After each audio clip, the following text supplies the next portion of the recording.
Training plan for 40 plus age category. Is this something you're interested in? You're a triathlete or a runner?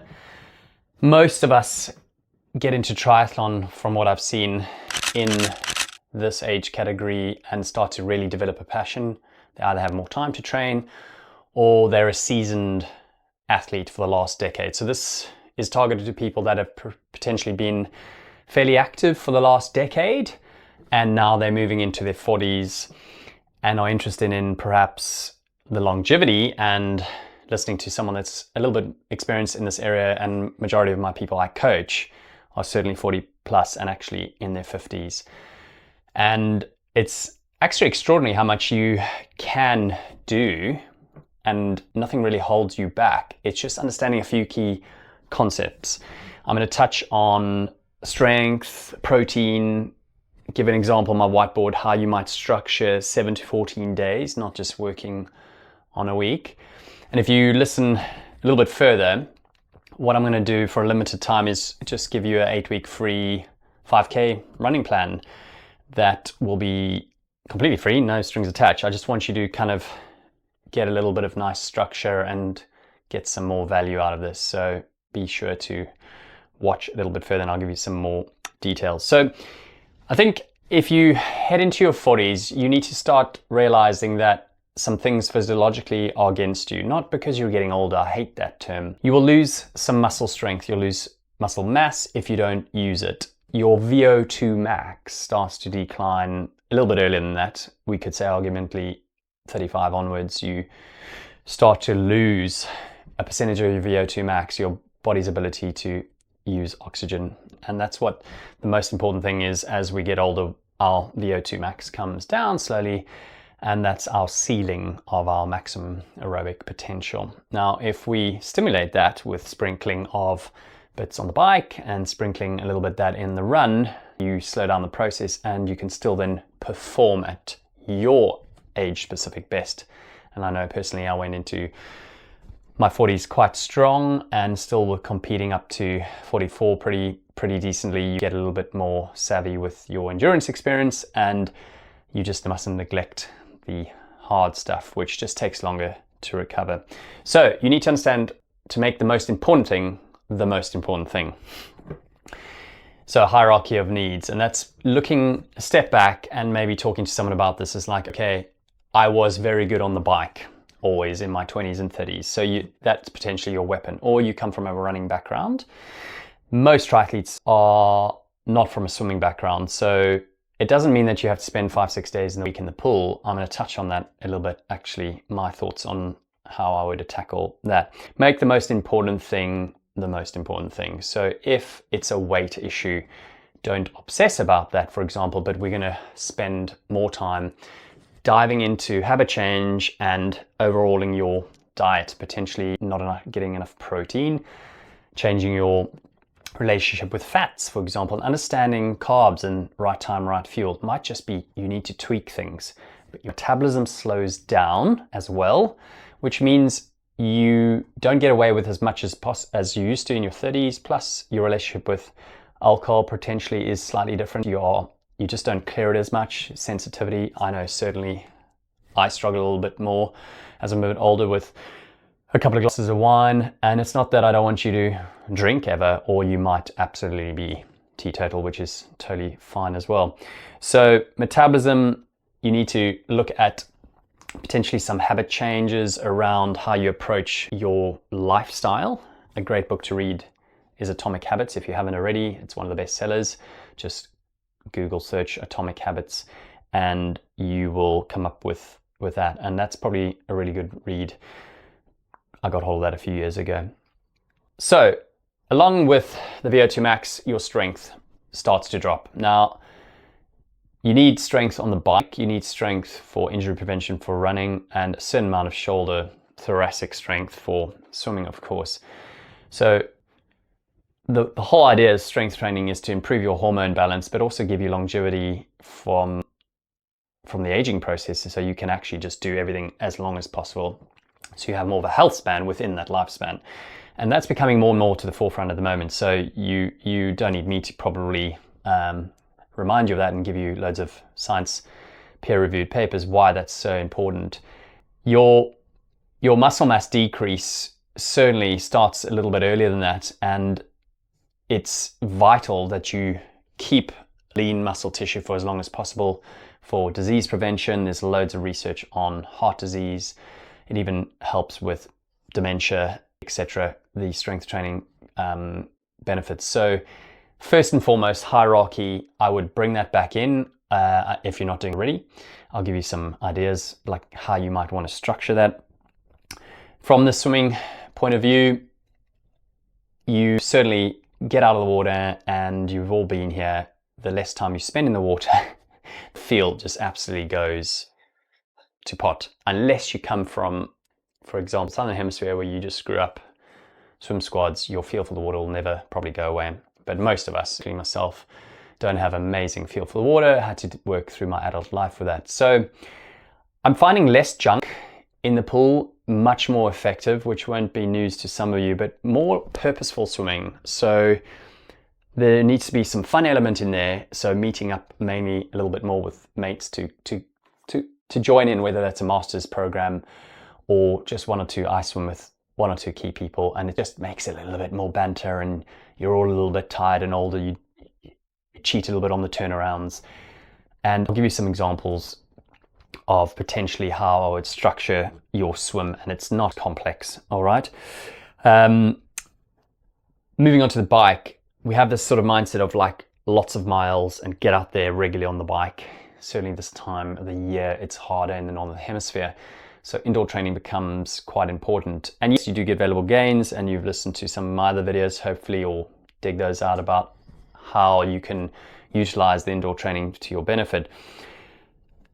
The neglected area is the super high intensity workout, which is going to help with your drop in VO2 max. And these are things under a minute duration, 40-20s, 30-15s, 30-30s, where we have very short rest. So you're constantly building up carbon dioxide.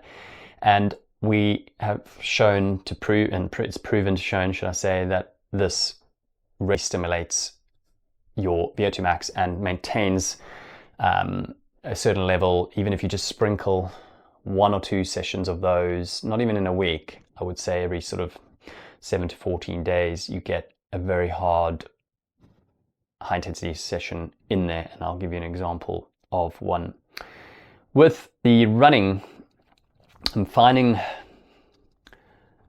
we have years of endurance in our legs, and we think we can probably keep doing speed work or intensity, and then we pick up a little bit more niggles, mainly because we get slack on mobility and possibly soft tissue work like massage, and we just generally sit a little bit too much. These are desk bound people, and unfortunately the posterior chain, your hamstrings, your glutes start to switch off a little bit. The calves are generally the culprits. So what I'm finding is, remember, it's the consistency over a year is the most important thing, or 2 years, 3 years. But if you sprinkle intensity in there by using some hills, and what I mean by that, I'll give you an example in a sec.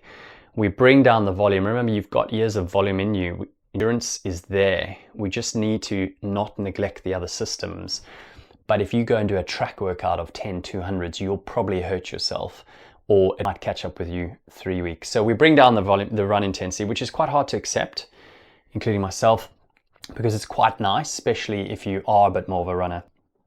Okay, so what I'm going to do in a second is write down on a whiteboard an example of a potential structure, not a detailed swim set, bike set, or run set, but just to give you a little bit more context of how you might find this. And then I'll mention at the end about the 5K plan, what you can do there, and it's an 8-week plan on Training Peaks. So here I'm going to give you a bit of an example of how I would look to structure certainly my own training, and if I'm designing a plan depending on the age and the history of the athlete. So let's just use the example that you've been, the last decade, you've been training, you have a big good endurance base. There's probably 4 areas I would look at breaking it into, actually 5,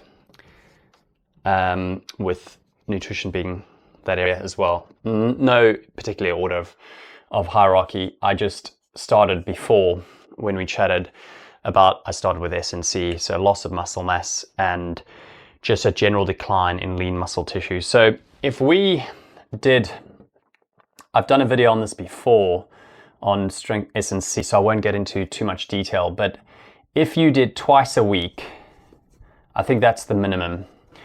But we are probably trying to aim for 5 rep load. So we limit the decrease in muscle mass and you increase your strength. So it's quite heavy. And you would do that probably 3 to 5 sets, okay? And I would make sure those are compound movements. Okay, so twice a week you're really loading nice proper compound, your push, your squat, your hinge exercises, not neglecting the calf or the Achilles. That's your lever, your running power. And that's where we pick up most of the injuries, is around that lower calf, lower limb area. So we want to just limit this loss of strength, guys and girls. Female, really specific, certainly if you're moving 45, 48 into the sort of perimenopausal, menopausal, lots of really good evidence. Dr. Stacey Sims is one of the leaders in this area of very heavy weight load, once a week plyometrics, and also really short interval sprint training to exhaustion, so 15 to 20 second duration for the hormone difference. So that's remember, this is not just for males and females. You would have a slightly different attack on that if you're watching this, or your partner should listen to that. So that's the gym side. Moving in chronological order of a triathlon, for example, if you're a runner, just stick around till number 4. So the swim, there's so many views on how to either maintain or improve that side. It really comes down to how much time you've done in the water, I see. But if we just took 2 swims a week, for example, because that's actually really realistic. 3 is always the goal, normally slips because of pool times. 4, you're amazing at getting to the water. 5 is almost unheard of for age groupers. So if you did one very focused technique session, because all we're trying to do is actually maintain for as long as we can, as old as we get, a real good technical element for one of the most technical sports there are out of the 3. Let's agree on that. And then we know, based on my earlier comments, that we want to utilize the VO2 as much as we can, but without exhausting ourselves. We take a little bit longer to recover. You're generally a little bit tighter. You might be at the peak of your working career as well, so pushing a company quite hard. So I don't want long miles, which will just drain your tiredness and make you a bit more fatigued going into the next sort of session. So if we did one, this is a relative term, but a very hard session. So it's short reps, so also known as VO2 max efforts, and you do that sort of every 8 to 14 days. So we're not necessarily trying to reinvent the wheel and get massive gains, because once in every 8 to 14 days is not going to sort of push you on to the next level, but we're going to certainly keep the feel for the water, get the heart rate very high without the impact, which I'll touch on more around the running. And certainly for myself, that's all I've sort of done for the last few years, and noticed that I actually can still maintain a fairly decent level as long as this is quite structured and strict around that. So there's a technical element, and then there's an actual training element, and of course you might want to swim extra time, but that's quite polarized as well, which means that you're going quite easy, steady in that area aerobic, and then you're certainly not going easy aerobic in that side. Now, the biking is, of course, where things utilize the most time, and there's lots of experts in this field, and I've done some videos on some specific sessions for strength, for endurance, how to structure a 70.3 plan and an Ironman. Let's just take a step back. You've probably been riding a lot. It's one we really enjoy, getting out on the sun, the bike, and we tend to get into this trap of doing a long ride every week.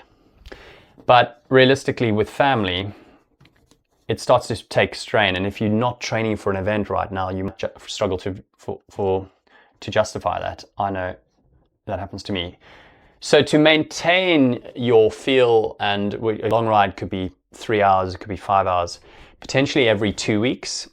You don't need to do it every week, and you can incorporate quite a bit into that. So variation of strength, of course, up a hill, or if you live in a flat area, you just have to play around with your cadence by using your gears. And then you know it's coming. It's one very high intensity, short intervals, because here we can really push it because of the lack of impact, and we want to maintain VO2 max. Okay, and you might be already doing that every week, but if we're realistic, tying in with your swimming, it's every 7 to 10 days is probably a really good way to slow down that decrease in VO2 max. And it's the sessions we shy away from, and that could be the classic 30-15s times 15, or 40-20s times 10. Really short, and you can sort of build that up to 2-3 sets with recovery in between, with 3 to 5 minutes recovery after each set, for example. So they're very brutal. They need to be above your threshold, as close to your maximum aerobic power as possible. And you can do tests like that on Swift or Watt Bikes to find out what your VO2 max is actually. I'm just going to get a little bit more space here so it doesn't get swallowed up. Then, of course, if you're a runner, you want to hear about this, or triathlete, it's in the last order. I mentioned a few minutes ago around injury and loads of endurance and volume, and a lot of marathon runners tend to just think they have to chase a lot of miles. Think of it as time more per week, and that ebb and flow of real smooth consistency, really it's 2 to 3 hours a week. You can get a lot of gains and maintain still with that. Obviously, if you're an ultra runner, that's not going to be enough load and volume. This is for your general, potentially half marathon, marathon runner, and a little bit beyond, maybe 50 Ks in terms of ultra. So we want to try limit the intensity. So what I would maybe do at the end of a zone 2 run for your economy, which is the most important thing for running, what it costs to move at a certain pace, say 5 minutes a kilometer. We do some short 30-second hill reps. Now, 30 seconds, those are strides, so not flat out sprints. And that might be 6 to 8 strides at the end of a zone 2 where you've just kept your heart rate really strict. And now we are using a hill, not too steep, where we raise the force production of a really short period of time to get your economy improved. So your workload really gets affected in a positive way, and your foot strike is much quicker on the ground, so your ground contact decreases, and it has a real positive effect on your pure running mechanics. So there's a high force production, but it's not seriously fast, so lower intensity. It's been proven to limit your injuries. And your long run, which we all do, I would probably put that every 2 weeks to decrease back down to the volume chat we had, bring down the stress, and overall build a nice consistent month where you've got really good sprinkling of intensity, but it's not going to take up a lot of hours in your week, but you're actually still maintaining at that age category a really competitive engine. And if you couple this with what I'm just about to put in number 5, I just didn't want to run out of space. Slightly different for male and female for number 5 for the diet. Obviously the fundamentals don't change because you're a human, but there's some hormone differences. But I can do a whole talk on this. So look at your habits. Are you a creature of habit and just eat the same thing all the time? You're going to start needing to increase your protein. For athletes, I would probably say 2 grams per every kilogram of body weight. There's lots of research around that. Start to get acquainted with fats. and right fuel, right, so right carbs, right time. Start thinking about that in terms of pre, during, and post. They are your friends for recovery and actual energy production to do the high intensity we spoke about.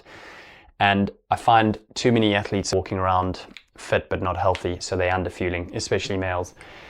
Females, that's your best sort of weapon here, is really taking some protein before a workout in the morning. Try avoid, this is females, I'm going to write here, avoid fasted training. Again, lots of research, Dr. Stacey Sims. Is it? Yep. And that's female. Fasted training. Males are okay if it's controlled. And remember why you're doing it. Not because the professional cyclists are doing it and you want to get lean and light. You'll lose a lot of strength and just generally be in a bad mood. So you need to start tackling that, because our body changes, certainly into your 40s. 30s you get away with murder, and you just generally might have a little bit more disposable income to spend on slightly better quality food, a bit more fish, but high quality meats and less processed food as well. So that tackles quite a lot of the areas I need you to think about. If you would like the free access to an 8-week 5K plan, it's really simple. You might have a Training Peaks account already. You can just click on the link and it'll take you through, and it'll populate that into your account. If you don't have a Training Peaks account, it'll talk you through. You just sign up, grab the free basic account. You don't have to pay for the premium. They'll try and sell that to you. And the idea is it gives you some structure for 8 weeks that you can use your watch, upload the sessions to it. It'll be built workouts, and you do need to have a bit of background. It won't be a beginner program, but let me know how it goes halfway through at the end, and I hope you enjoy it. It'll be just for a limited period of time. I've not done it before, and I want to try and give something back. So you can modify it for further distances as well, I'm sure, because if you've got a bit of experience, it might give you some ideas. So I hope you enjoy it, and I'll catch you on the channel. All right, thanks.